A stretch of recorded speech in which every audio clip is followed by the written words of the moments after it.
Syederalun, baru-baru ini beredar video yang menunjukkan sejumlah pria dan wanita berjoget bareng di sebuah kafe di kota Banda Aceh. Muda-mudi tersebut mengadakan konser musik pada malam hari di bulan suci Ramadan.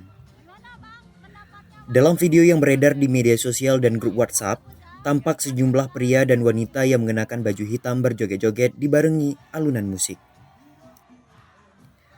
Bahkan, seorang wanita terlihat berjoget sambil mengayungkan tangan ke atas dengan berdiri di atas kursi. Pria dan wanita yang terdiri dari belasan orang itu berjoget bak konser besar yang dihadiri artis ibu kota. Berdasarkan informasi yang diterima serambinews.com pada Kamis 22 April 2021, itu terjadi di sebuah kafe di seputaran Simpang 5, Kota Banda Aceh. Konser yang diduga digelar oleh sebuah himpunan di perguruan tinggi Banda Aceh itu merupakan konser amal untuk korban banjir bandang di NTT.